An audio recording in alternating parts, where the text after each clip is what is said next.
রাসূল করিম সাল্লাল্লাহু আলাইহি সাল্লাম বলেছেন, ইন্নাহু লা ইউগানু ফি কলবি হাত্তা আস্তাগফিরুল্লাহ মিয়াতা মাররা। যখনই আমার অন্তরের মধ্যে মলিনতা দেখা দেয়, যখনই আমার অন্তরের মধ্যে মলিনতা দেখা দেয়, তখনই আমি দৈনিক 100 বার পড়তাম আস্তাগফিরুল্লাহ, আস্তাগফিরুল্লাহ, আস্তাগফিরুল্লাহ। এই ইস্তিগফারের কারণে আশ্চর্য এমন কিছু আপনি অনুভব করতে পারবেন যেটা এর আগে কখনো আপনি পান নাই। ইস্তিগফারের এত মহত্ব, এত শক্তি। তার মধ্যে আরেকটি হচ্ছে, ইস্তিগফার করলে চরিত্র সুন্দর হয়। চরিত্র কি হয়? সুন্দর হয়। যেমন আপনি একটা মাহফিলে শুনেছেন যে কারো জিনিস ধরা হারাম, অন্যায়ভাবে কারো জিনিস চুরি করা হারাম। আবার ওখানে শুনেছেন যে আল্লাহর কাছে গুনাহ করলে, আল্লাহর কাছে তাওবা করলে আল্লাহ তাআলা মাফ করে দেন। এখন আপনি মাহফিল শুনে বাড়িতে যাওয়ার পথে দেখলেন যে রাস্তার পাশে খুব সুন্দর সুন্দর বেগুন, খুব সুন্দর সুন্দর কলা গাছে কলা পেকে আছে, থাকে না এরকম আমাদের গ্রামে? তা আপনি চিন্তা করলেন যে এইদিকে আস্তাগফিরুল্লাহ পড়ি, ওইদিকে কলাও চুরি করি, আস্তাগফিরুল্লাহ পড়ি, বেগুনও কিছু তুলি নিয়ে যাই, তাহলে আল্লাহ মাফ করে দিবেন। এই কথা বুঝাইতে পারছি?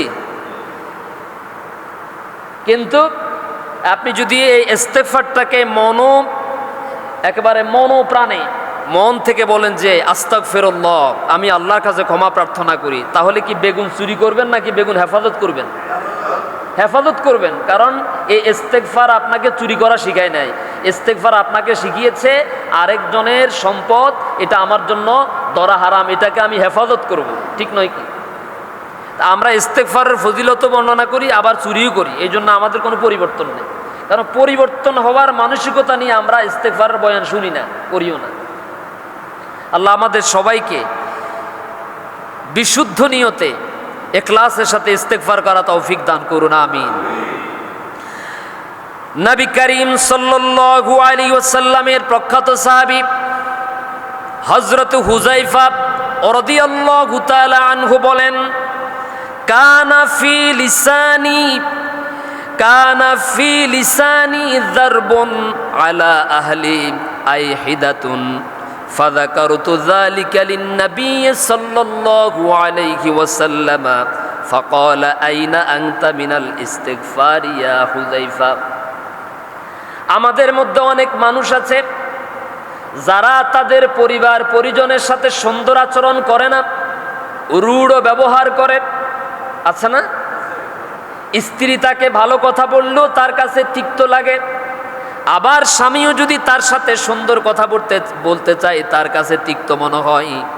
সন্তানকে আদর করতে তার ভালো লাগে না, ভাইকে আদর করতে ভালো লাগে না, বোনকে আদর করতে ভালো লাগে না। এমন কঠোর স্বভাবের মানুষ আমাদের সমাজে আছে না নাই? সব মানুষের মন তো নরম না। কিছু কিছু মানুষ আছে এরকম সমাজে, আপনি তার সামনে একটু কাকুতি মিনতি করলে তার মনটা সহজে নরম হয়ে যায়। যে মানুষটা কারো কষ্ট সহ্য করতে পারে না, এরকম নরম মনের মানুষ আছে না সমাজে? আছে। আবার কিছু মানুষ আছে আপনি তার সামনে সারাদিন গড়াগড়ি করলে কিন্তু পকেট থেকে 1 পয়সা বাইর করতে পারবেন না। হযরত হুযায়ফা রাদিয়াল্লাহু তাআলা আনহু বলেন, আমার মনটা খুব কঠোর ছিল, আমার মনটা কঠোর স্বভাবের ছিল, শক্ত স্বভাবের ছিল, যার কারণে আমি নবী করিম সাল্লাল্লাহু আলাইহি সাল্লামের কাছে গেলাম, বললাম, হে আল্লাহর রাসূল, আমার হৃদয়টা শক্ত, আমি আমার পরিবার পরিজনের সাথে ভালো আচরণ করতে পারি না, সুন্দর ব্যবহার করতে পারি না। এই ব্যাপারে আমাকে আপনি কিছু নসিহত করেন, উপদেশ দান করেন। আল্লাহর নবীজি সাল্লাল্লাহু আলাইহি সাল্লাম বললেন, ইয়া হুযায়ফা, আমি যে তোমাকে ইস্তিগফারের একটা আমল শিখিয়েছিলাম, সেই ইস্তিগফারটা কোথায়? অর্থাৎ মনটাকে নরম করার জন্য, রুক্ষ স্বভাবকে দূর করার জন্য, মনটাকে শক্তমুক্ত করার জন্য তোমাকে আমি একটা আমল শিক্ষা দিয়েছিলাম। সে আমলটার নাম হচ্ছে ইস্তিগফার। সুবহানাল্লাহ। সেই ঔষধের নাম কি? ইস্তিগফার। আপনি পড়েন, আস্তাগফিরুল্লাহাল্লাযী লা ইলাহা ইল্লা হুয়াল হাইয়ুল কাইয়্যুম, আস্তাগফিরুল্লাহাল্লাযী লা ইলাহা ইল্লা হুয়াল হাইয়ুল কাইয়্যুম। 5 নম্বরে ইস্তেগফার করলে আল্লাহ আমাদেরকে দুনিয়া আখিরাতের আযাব থেকে মুক্ত করে দিবেন। সুবহানাল্লাহ। দেখেন নবীজি বলেন, আনজালাল্লাহু আমানাইনি আনজালাল্লাহু আমানাইনি লি উম্মতি আনজালাল্লাহু আমানাইনি লি উম্মতি। আল্লাহ তাআলা আমার উম্মতের জন্য 2টা আমানত দিয়েছেন। সুবহানাল্লাহ। আল্লাহ আমার উম্মতের জন্য 2টা আমানত নাজিল করেছেন। কয়টা আমানত? ওমা কানাল্লাহু লিউআযযিবাহুম ওয়া আনতা ফীহিম। একটা আমানত হলো আল্লাহ রব্বুল আলামিন প্রতিশ্রুতি দিয়েছেন যতদিন পর্যন্ত বিশ্বনবী দুনিয়ায় জীবিত থাকবেন, এই উম্মত যত অন্যায় যত অপরাধ করুক না কেন, বিশ্বনবীর সম্মানে আল্লাহ এই উম্মতকে সকল প্রকার আযাব থেকে মাফ করে দিবেন। সুবহানাল্লাহ। ওই যে আমাদের নোয়াখালীতে একটা কথা আছে, যার উসিলায় সিন্নি খাইলি মোল্লা চিনলি না, আছে না একটা কথা?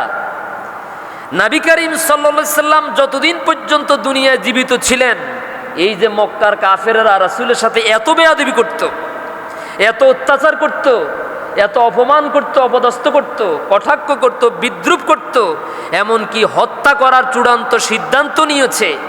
এরপর কি আল্লাহ তাআলা মক্কা নগরীকে আসমান জমিনের কোনো আযাব দিয়ে ধ্বংস করে দিয়েছেন? দেন নাই, বরং তাদেরকে সময় দিয়েছেন। আল্লাহর নবীজি বলেন,